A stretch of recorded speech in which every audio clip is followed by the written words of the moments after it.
أما بعد فقد قال الله تبارك وتعالى في شان حبيبه مخبرا وآمرا وحاكما وشاهدا إن الله وملائكته يصلون على النبي يا أيها الذين آمنوا صلوا عليه وسلموا تسليما الصلاة والسلام عليك يا سيدي يا رسول الله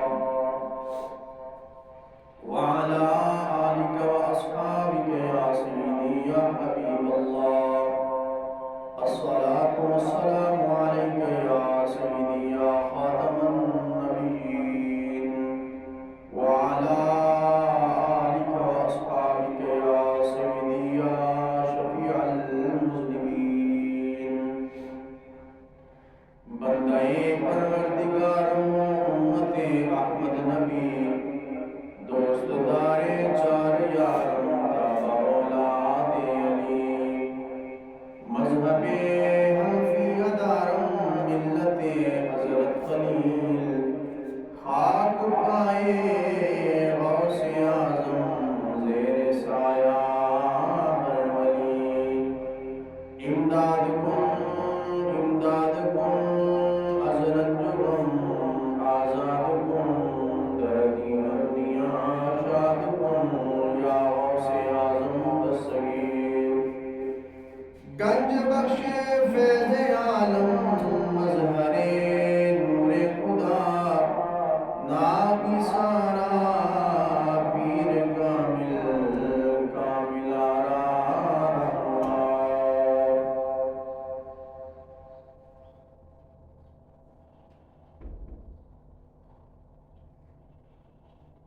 بیان ہو کس زبان سے مرتبہ صدیق اکبر کا بیان ہو کس زبان سے مرتبہ صدیق اکبر کا ہے یار غار محبوب خدا صدیق اکبر کا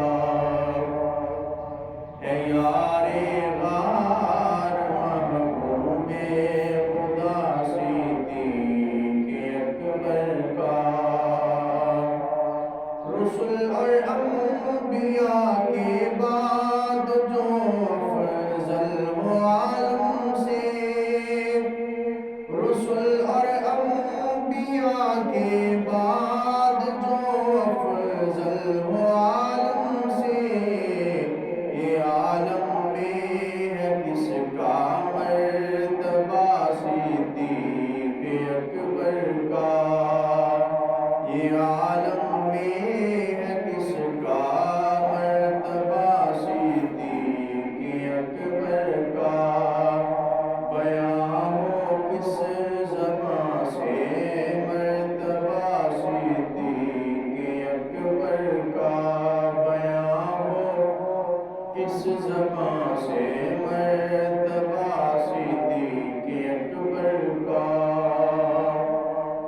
حمد و ثنا درود و سلام کے بعد تمام حاضرین محمد کو سننے والوں کو دیکھنے والوں کو السلام علیکم ورحمۃ اللہ وبرکاتہ اللہ جل وعلا کا احسان عظیم کے جس نے ہم سب کو شرف مخلوقات اپنی فرمایا نبی کریم رؤوف الرحیم علیہ تحیت و تسلیم کی امت نے پیدا فرما احسان عظیم کے ساتھ ساتھ فرمایا اولیاء کاملین صحابہ و اہل بیت کی محبت سے ہمارے قلوب و اذہان کو معطر اور منور فرمایا قال النبي صلى الله عليه وسلم زينوا مجالسكم بالصلاة علي فإن ان صلاتکم علی نور لکم یوم القیامہ۔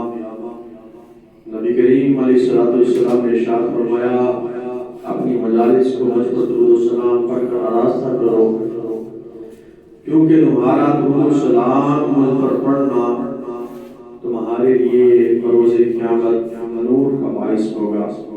صلاۃ والسلام علیک یا سیدی یا رسول اللہ وعلی آلک واصحابک یا سیدی یا حبیب اللہ۔ الصلاۃ والسلام علیک یا سیدی یا خاتم النبیین وعلی آلک واصحابک یا سیدی یا رحمت للعالمین۔ اللہ کا بندہ وہ ہے جو اللہ کی راہ میں اپنا ہر چیز، اپنا سب کچھ اللہ کی راہ میں قربان کر دے، چاہے وہ انسان کا جسم ہو، مال دولت ہو، وقت ہو۔ بندہ وہی ہے جو رب کا بندہ بن کر رہے۔ اسی لیے حضرت امیر المومنین حضرت سیدنا ابوبکر صدیق رضی اللہ تعالی عنہ مقام عبدیت پر فائز اور خلیفہ اول بنے کہ انہوں نے سب چیز، ہر چیز اللہ کی راہ میں قربان کر دی۔ اپنا وقت، اپنا مال، اپنی جان، اپنی اولاد، ہر چیز نبی کریم علیہ السلام کے درمیان شریفین پر قربان کر دی۔ آقا علیہ السلام مسجد حرام میں موجود ہیں اور اسلام کا پہلا خلیفہ اور اسلام کا پہلا خطیب حضرت سیدنا ابوبکر صدیق رضی اللہ تعالی عنہ کھڑے ہوئے پہلا خطبہ دینے پڑے۔ اسلام کا سب سے پہلا خطبہ حضرت سیدنا صدیق اکبر رضی اللہ تعالی عنہ نے دیا اور اللہ کی شان اور نبی کریم علیہ السلام کی رسالت کو بیان کیا۔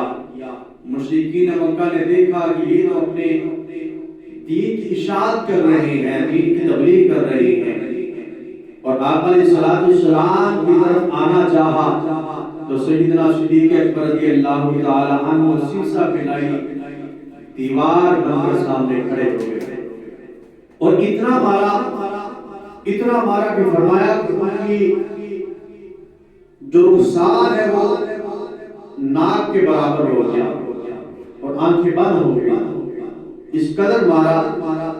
تو آقا علیہ السلام کو صحابہ کرام لے گئے اور صدیق اکبر رضی اللہ تعالی عنہ کے گھر میں ان کو لے گئے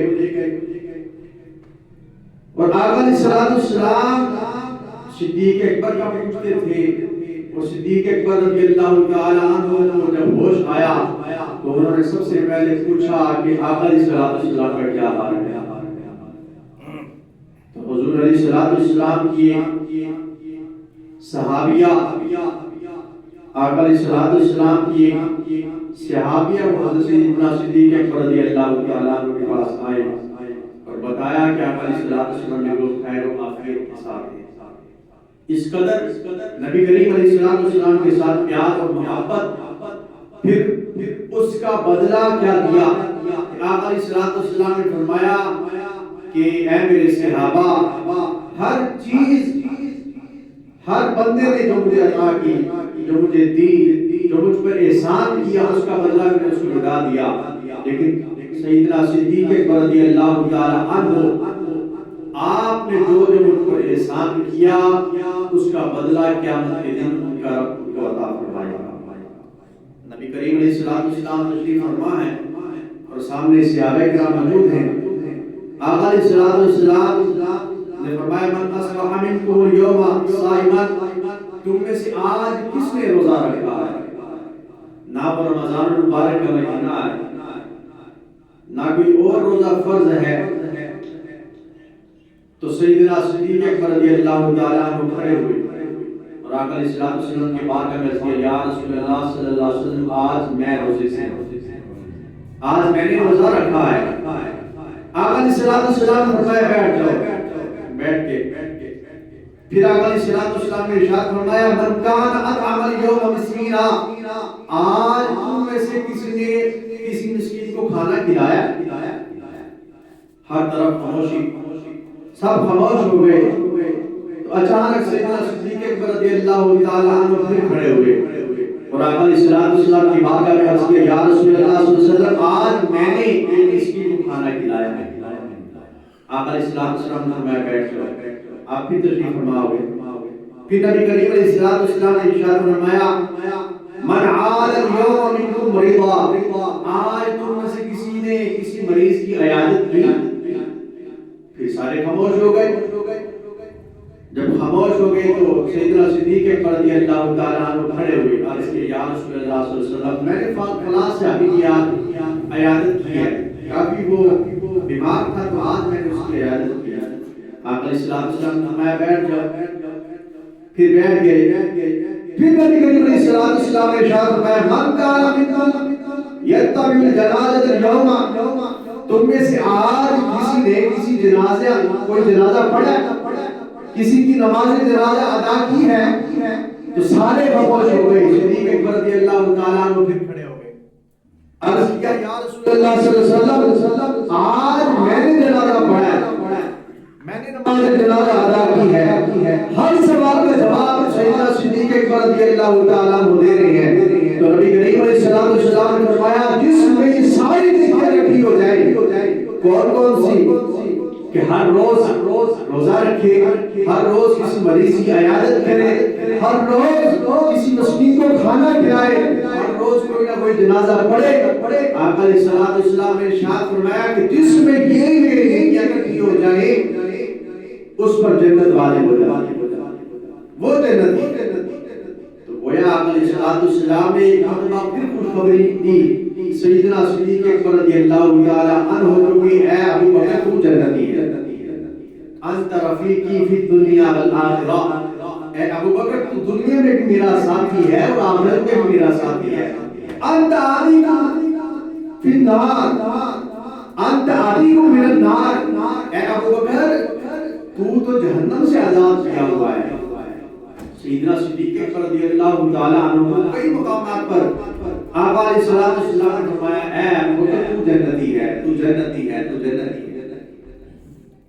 صحابہ کرام نبی کریم علیہ السلام کی بارگاہ میں موجود ہیں اور فتح مکہ بھی ہو گیا اور بھی فتوحات ہو گیا، آقا علیہ السلام مدینہ شریف کی تشریف لے گئے تو اللہ رب العزت کی طرف سے یہ آیت مبارکہ نازل ہوئی الیوم اکملت لکم دینکم واتممت علیکم نعمتی ورضیت لکم الاسلام دینا، کہ اللہ رب العزت نے ارشاد فرمایا اے حبیب صلی اللہ علیہ وسلم آج کے دن اللہ نے تم پر دین اسلام کو مکمل کر دیا اور نعمتوں کو بھی تم پر پورا کر دیا اور اسلام کو بطور دین تمہارے کی پسند کر دیا۔ یہاں پر یاد رہے کوئی دوسرا کوئی بھی مذہب ہے، چاہے عیسائی ہے، چاہے سکھ ہے، چاہے ہندو ہے، چاہے یہودی ہے، وہ سارے مذہب ہیں اور اللہ رب العزت کے نزدیک دین صرف دین اسلام، ان الدین عند اللہ الاسلام، قرآن کہتا ہے کہ اللہ کے نزدیک دین صرف دین اسلام ہے۔ تو جس وقت یہ آیت مبارکہ نازل ہوئی تو دوسرے صحابہ کرام بڑی خوشی منانے لگ پڑے کہ آج اللہ نے ہم پر دین کو مکمل کر دیا، اپنی نعمتیں ہم پر پوری کر دی۔ تو سیدنا صدیق اکبر رضی اللہ تعالی عنہ غمگین ہو گئے، آپ غمگین ہو گئے، گریہ و زاری کرنا شروع کر دیا، رونا شروع کر دیا۔ صحابہ کرام میں سے فاروق اعظم رضی اللہ تعالی عنہ آپ نے پوچھا اے ابو بکر خیریت تو ہے؟ عثمان غنی نے پوچھا، مولا علی نے پوچھا، کرم اللہ تعالی وجہہ کریم، آپ سب نفوس قدسیہ نے پوچھا اے ابو بکر خیریت تو ہے؟ آج کا دن اتنا برکتوں والا ہے، اتنی عظمتوں والا ہے کہ آج کے دن اللہ نے ہم پر اپنی نعمتیں بھی پوری کر دی اور دین کو بھی مکمل اور اکمل اور کامل کر دیا اور ہمارے لیے دین اسلام کو بطور دین پسند کر دیا، تو آج آپ اتنے غمگین کیوں ہیں؟ تو سیدنا صدیق اکبر رضی اللہ تعالی عنہ آپ نے فرمایا اے عمر، اے عثمان، اے علی، اللہ نے فرمایا الیوم لکم الیوم اکملت لکم دینکم کہ آج ہم نے تم پر دین کو مکمل کر دیا. اس کا مطلب یہ ہے کہ آقا علیہ السلام کی تشریف لے جانے کا وقت قریب آ گیا ہے. آقا علیہ السلام کی وصال کا وقت قریب آ گیا ہے. اس قدر صحابہ کرام میں حضور علیہ السلام کو لے کر وہ اتنے جذبات میں تھے, اتنے جذبے میں ہوتے تھے کہ کوئی بھی میلی آنکھ اگر آقا علیہ السلام کی طرف دیکھتی وہ آنکھ نکال دیتے, وہ آنکھ نکال دیتے. ایک صحابی ان کے چچا ابی بکر تھے, تو آقا علیہ السلام کے پاس بطور سفارشی وہ آئے, تو آقا علیہ السلام کی داڑھی مبارک کو ہاتھ لگانے لگے. جیسے ہم کسی کی داڑھی کو ہاتھ لگا کے کہتے ہیں یار یہ بات مان دے, گل مان جا, اسی طرح وہ آقا علیہ السلام کی داڑھی کو ہاتھ لگانے لگے. تو اس صحابی نے اپنے والد کے ہاتھ پر تلوار کا دستہ مارا, کہا کہ نبی کریم علیہ السلام کی طرف ہاتھ نہ بڑھانا. اگرچہ انہوں نے بطور عزت و تکریم کے ہاتھ لگانا چاہا, لیکن صحابی نے وہ بھی لگانے نہیں دیا. تو یہ صحابہ کرام میں جذبہ تھا. جذبہ کیسے حاصل ہوا کہ جو آقا علیہ السلام کے اتنا قریب ہو گیا, آقا علیہ السلام کی نظروں میں جس قدر آ گیا, اور اللہ تعالیٰ نے جس کے دل میں دین اسلام کے لیے عزت اور آبرو رکھ دی, اللہ تعالیٰ نے اس کو مقام اور مرتبہ عطا فرما دیا. اور آقا علیہ السلام تشریف فرما ہے, ابو جہل آیا اور کہنے لگا اے محمد صلی اللہ علیہ وسلم, میں نے تجھ جیسا بدترین بدصورت آج تک نہیں دیکھا, نعوذ باللہ من ذالک, تجھ جیسا نعوذ باللہ نقل کفر نباشت, تجھ جیسا بدصورت آج تک نہیں دیکھا. تو آقا علیہ السلام نے فرمایا اے ابو جہل تو صحیح کہہ رہا ہے, تو نے درست کہا. صحابہ کرام حیران ہو گئے. یہ بات چلتی چلتی صدیق اکبر رضی اللہ تعالی عنہ آپ تک پہنچی. تو سیدنا صدیق اکبر رضی اللہ تعالی عنہ آقا علیہ السلام کی بارگاہ میں دوڑتے دوڑتے آئے. تو آقا علیہ السلام کی بارگاہ میں فرماتے یا رسول اللہ صلی اللہ علیہ وسلم, آپ جیسا حسین جمیل ہم نے آج تک نہیں دیکھا. حضرت حسان بن ثابت رضی اللہ تعالی عنہ سے پوچھو نا, حضرت بلال حبشی سے پوچھو نا کہ اس نے کس کا دیدار کیا, سلیمان فارسی سے پوچھو کہ وہ فارس چھوڑ کے کیوں آیا, ویسے کرنی سے پوچھو کہ وہ کرن میں رہنے والا, اس نے وہاں پر نام محمد سنا اور نام محمد صلی اللہ علیہ وسلم کا حسن اور جمال دیکھ کر اپنا دل دے بیٹھا. اس سے پوچھو کہ آقا علیہ السلام کا حسن کیسا ہے. سیدنا صدیق اکبر سے پوچھو. تو سیدنا صدیق اکبر رضی اللہ تعالیٰ عنہ کہتے ہیں آقا علیہ السلام کی بارگاہ میں عرض کرتے ہیں یا رسول اللہ صلی اللہ علیہ وسلم, آپ جیسا حسین و جمیل ہم نے آج تک نہیں دیکھا. آقا علیہ السلام نے فرمایا اے ابو جہل تم نے بھی درست کہا. صحابہ کرام نے عرض کیا یا رسول اللہ صلی اللہ علیہ وسلم یہ کیا ماجرا ہے. ابو جہل نے کہا کہ آپ جیسا بدصورت نہیں دیکھا. اس کو آپ نے فرمایا کہ تم نے درست کہا. اور یہاں پر صدیق اکبر کہہ رہے ہیں کہ یا رسول اللہ آپ جیسا حسین و جمیل ہم نے آج تک نہیں دیکھا. ان کو بھی آپ کہہ رہے ہیں کہ آپ نے درست کہا. تو آقا علیہ السلام نے فرمایا اللہ رب العزت نے مجھے آئینہ بنا کے بھیجا, شیشہ بنا کے بھیجا ہے, جو مجھ میں جو دیکھے گا وہ چیز اس کے اندر پائی جاتی ہے. ابو جہل نے کہا اے محمد کی بدصورت ہے, گویا اس نے مجھ میں اپنے آپ کو دیکھا اور اپنے دل کی بدصورتی کو دیکھا. اور یہاں پر صدیق اکبر رضی اللہ تعالی عنہ آپ نے کہا یا رسول اللہ آپ جیسا ہم نے آج تک نہیں دیکھا. اس نے مجھ میں اپنے دل کو دیکھا, گویا اس کے دل میں کوئی بدصورتی نہیں ہے, خوبصورتی پائی جاتی ہے. اس لیے پیر سید مہر علی شاہ صاحب رحمۃ اللہ تعالی علیہ آپ فرماتے کملی والے اس صورت رو میں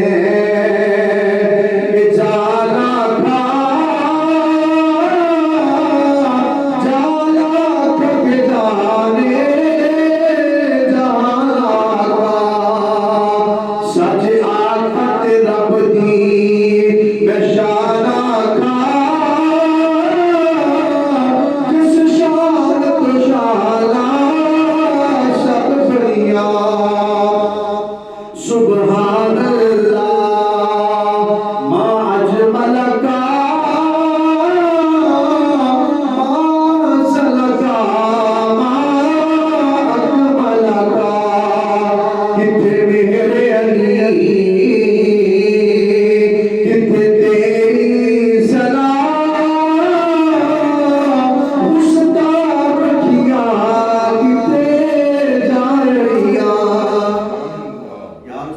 آپ جیسا تو ہم نے دیکھا ہی نہیں. وأحسن منك لم تر قط عيني وأجمل منك لم تلد النساء خلقت من براء من كل عيب كأنك قد خلقت كما تشاء. حضرت حسان بن ثابت رضی اللہ تعالیٰ عنہ آقا علیہ السلام کی بارگاہ میں کہا کہ یا رسول اللہ وَأَحْسَنُ مِنْكَ لَمْ تَرَ قَطُّ عَيْنِي، آپ جیسا تو حسین جمیل ہم نے آج تک دیکھا ہی نہیں. وَأَجْمَلُ مِنْكَ لَمْ تَلِدِ النِّسَاءُ، آپ جیسا خوبصورت کسی ماں نے آج تک جنا ہی نہیں. وَأَحْسَنُ مِنْكَ لَمْ تَرَ قَطُّ عَيْنِي وَأَجْمَلُ مِنْكَ لَمْ تَلِدِ النِّسَاءُ خُلِقْتَ مُبَرَّأً مِنْ كُلِّ عَيْبٍ. یا رسول اللہ، اللہ رب العزت نے آپ کو ایسا پیدا فرمایا ہے کہ آپ میں کوئی عیب رکھا ہی نہیں. کأنک قد خلقت کما تشاء، جس طرح آپ نے چاہا، جس طرح آپ کی مرضی ہوئی، اللہ رب العزت نے آپ کو تخلیق کروا دیا. اللہ نے آپ کو پیدا فرما دیا جس طرح آپ نے چاہا. اور صدیق اکبر رضی اللہ تعالیٰ عنہ سے پوچھو کہ حضور کا حسن کیسا ہے. کسی نے پوچھا اے ابو بکر تو دنیا اور آخرت میں کیا چاہتا ہے؟ تو سیدنا صدیق اکبر رضی اللہ تعالیٰ عنہ فرماتے ہیں کہ میں چاہتا ہوں گود میری ہو اور سر سرکار مصطفیٰ صلی اللہ علیہ وسلم کا ہو، آنکھ میری ہو اور چہرہ مصطفیٰ صلی اللہ علیہ وسلم کا ہو.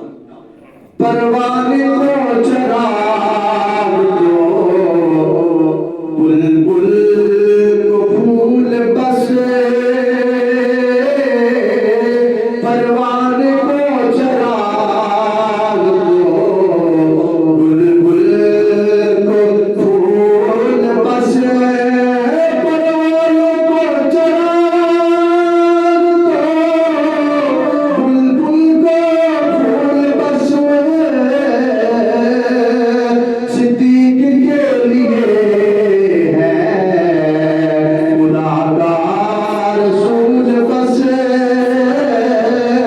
صدیق کے لیے ہے خدا کا رسول بس.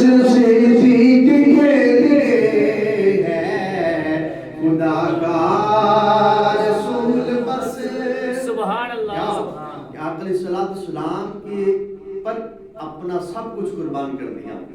مال بھی نہیں دیکھا، اولاد بھی نہیں دیکھی، عزیز و اقربا بھی نہیں دیکھے، رشتہ دار بھی نہیں دیکھے، اپنی جان بھی نہیں دیکھی. حضرت عمر فاروق رضی اللہ تعالیٰ عنہ آقا علیہ السلام کے بارگاہ میں موجود ہیں اور آقا علیہ السلام فرما رہے ہیں کہ تم میں سے کوئی بھی شخص اس وقت تک مومن نہیں ہو سکتا جب تک وہ اپنے آپ سے بڑھ کر مجھ محمد سے محبت نہ کر لے. سبحان اللہ. عمر فاروق رضی اللہ تعالیٰ عنہ کھڑے ہوئے عرض کی یا رسول اللہ صلی اللہ علیہ وسلم میں اپنے آپ سے بڑھ کر آپ سے محبت کرتا ہوں. آقا علیہ السلام نے فرمایا ابھی بھی تو کامل ایمان والے نہیں ہوئے. یا رسول اللہ کیسے ہوں گا؟ آقا علیہ السلام نے فرمایا اپنے مال سے بڑھ کر مجھ سے محبت کرو. یا رسول اللہ اپنے مال سے بھی بڑھ کر آپ سے محبت کرتا ہوں. پھر آقا علیہ السلام نے فرمایا ابھی بھی کامل ایمان والے نہیں ہوئے. تو آقا علیہ السلام نے فرمایا ایسے ایمان والے ہوں گے کہ اپنی اولاد سے بڑھ کر بھی مجھ سے محبت کرو. یا رسول اللہ اپنی اولاد سے بڑھ کر محبت کرنا. حضور نے فرمایا ابھی بھی نہیں. یا رسول اللہ پھر کیسے؟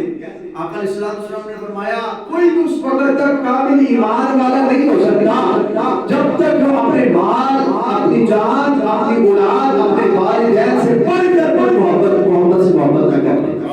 یا رسول اللہ صلی اللہ علیہ وسلم میں اپنے سے، اپنے مال سے، اپنی اولاد سے، اپنے والدین سے بڑھ کر آپ سے محبت کرنا ہوں. آقا علیہ السلام نے فرمایا اے عمر اب تو کامل ایمان والا ہو. سبحان اللہ. ایمان کے لیے شرط ہے کہ دل میں حب مصطفیٰ ہو. بندہ ساری زندگی لا الہ الا اللہ کہتا رہے، محمد رسول اللہ نہ کہے، وہ ایمان والا نہیں ہو سکتا. بس اس نے ساری زندگی میں آخری وقت میں بھی اگرچہ اس نے کہہ دیا نا محمد رسول اللہ، اس کی جو سی بیڑی ہے نا وہ کنارے لگ جائے گا، وہ کامل ایمان والا ہو جائے گا. اس بندے کے دل میں ایمان آ جائے گا. اور حضور نے فرمایا جس بندے کے دل میں تھوڑا بھی ایمان آ گیا، رائی کے دانے کے برابر بھی ایمان آ گیا، تو اللہ رب العزت اس کے لیے بخشش کی ضمانت لکھ دے گا. سبحان اس کے لیے بخشش کی ضمانت لکھ دے گا. اور سیدنا صدیق اکبر رضی اللہ تعالیٰ عنہ یہ حدیث مبارکہ ہے حضرت مولا علی مشکل خشاک کرم اللہ تعالیٰ وجہ الکریم آپ سے کسی نے پوچھا کہ اے امیر المومنین کیا آپ سب سے افضل ہیں؟ میں نے پچھلے جمعے بھی بیان کی حضرت حنیف رضی اللہ تعالیٰ عنہ نے مولا علی مشکل کشا کرم اللہ تعالیٰ عنہ کریم سے پوچھا کہ اے مولا علی مشکل کشا کرم اللہ تعالیٰ عنہ کریم کہ آپ سب سے افضل ہیں یا سب سے افضل کون ہے نبیوں اور رسولوں کے بعد؟ تو آپ نے فرمایا سیدنا صدیق اکبر رضی اللہ تعالیٰ عنہ، اور عرض کی حضور پھر عمر فاروق رضی اللہ تعالیٰ عنہ، پھر عثمان غنی ذوالنورین رضی اللہ تعالیٰ عنہ، پھر پوچھا پھر کون ہے؟ تو فرمایا اللہ کے بندوں میں سے ایک بندہ، یعنی کہ اپنی عاجزی کی کہ اللہ کے بندوں میں سے ایک بندہ۔ تو کسی نے پوچھا نا کہ اللہ رب العزت نے قرآن پاک میں یا ایھا الذین آمنوا کتنی مرتبہ فرمایا؟ تو مولا علی مشکل کشا کرم اللہ تعالیٰ عنہ آپ نے پوچھا، آپ نے فرمایا کہ تقریباً 54 مرتبہ اللہ رب العزت نے ایمان والوں کو مخاطب کیا اور فرمایا یا ایھا الذین آمنوا، اے ایمان والو، اے ایمان والو، اے ایمان والو۔ تو پھر کہا کہ اے علی بتائیے تو صحیح کہ آپ کو بھی کہیں مخاطب کیا؟ تو آپ نے فرمایا جہاں جہاں پر یا ایھا الذین آمنوا کا نون کا نقطہ آیا ہے نا وہاں سے مراد میں علی منتظم ہے۔ سبحان اللہ۔ وہاں پر جہاں جہاں پر یا ایھا الذین آمنوا کا نقطہ آیا ہے وہاں پر میں علی سب سے مقدم کھڑا ہوں۔ بسم اللہ شریف کے بارے میں پوچھا تو آپ نے فرمایا کہ اللہ رب العزت نے ساری کائنات کا علم قرآن پاک میں بند کر دیا، قرآن کا سارا علم الحمدللہ میں بند کر دیا، پوری سورہ فاتحہ میں بند کر دیا، اور سورہ فاتحہ کا سارا علم بسم اللہ شریف میں بند کر دیا، اور بسم اللہ کا سارا علم بسم اللہ کی با میں بند کر دیا، اور بسم اللہ کی با کا سارا علم بسم اللہ کی با کے نیچے جو نقطہ ہے نا اس میں بند کر دیا۔ اور لوگوں گواہ ہو جاؤ آنا نقطۃ البا، میں با کا نقطہ ہوں۔ ہر چیز اللہ نے مولا علی مشکل کشا کو ہر چیز کا علم اگر عطا کیا ہو، کیا مولا علی مشکل کشا کرم اللہ تعالیٰ وجہ الکریم جس کی وجہ سے آپ کو سارا علم ملا، کیا اس کے پاس علم نہیں ہوگا؟ مثال دے دوں، اگر استاد شاگرد کو کوئی کام سکھائے تو ظاہر سی بات ہے استاد کو آتا ہوگا تو شاگرد کو آئے گا۔ اگر استاد کو نہیں آتا تو ہم کیسے مان لیں کہ شاگرد کو بھی آ گیا؟ شاگرد کو تب ہی آ سکتا ہے جب استاد کو آ جائے۔ آقا علیہ السلام معلم کائنات ہیں، ساری کائنات کو علم دینے والے ہیں، ساری کائنات کو سکھانے والے ہیں، اور حضور علیہ السلام کے صحابہ اور حضور کی آل بیت اور ہم تمام لوگ حضور علیہ السلام کے طالب علم ہیں۔ آقا علیہ السلام کس لیے تشریف لے کر آئے؟ حضور اس لیے آئے تاکہ تمہارے دلوں کو صاف کر دیں، تاکہ تمہیں علم عطا فرما دے، کہ تمہیں علم و حکمت کی باتیں عطا فرما دے۔ پہلے جو مدارس ہوتے تھے اس میں علم بھی عطا فرمایا جاتا تھا، علم بھی دیا جاتا تھا، اور ساتھ ساتھ تزکیہ نفس بھی دیا جاتا تھا، دل بھی صاف کیا جاتا تھا۔ اب دونوں چیزوں کو الگ کر دیا گیا ہے، علم مدارس والے دیتے ہیں، اور جو تزکیہ نفس ہے، دلوں کو صاف کرنا ہے، روح کو صاف کرنا ہے، وہ اللہ والے کرتے ہیں۔ پہلے اللہ والے ہی معلم ہوتے تھے، اللہ والے ہی مدرس ہوتے تھے، اللہ والے ہی استاد ہوتے تھے، اب استاد اور ہو گیا، اللہ والا اور ہو گیا۔ لیکن آج بھی بات وہی ہے، جو اللہ والا ہوتا ہے وہ استاد بھی ہوتا ہے۔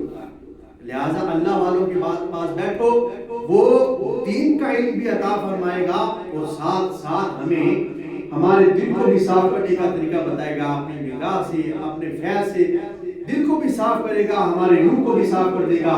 جس وقت ہماری روح اور دل صاف اور پاک ہو جائے گی تو ہمیں نیکی اچھی لگے گی اور برائی بری لگے گی۔ اللہ رب العزت سے دعا ہے کہ رب کائنات ہمیں حضور علیہ السلام کی اسوہ حسنہ پر عمل کرنے کی توفیق عطا فرمائے۔ وآخر دعوانا الحمدللہ رب العالمین۔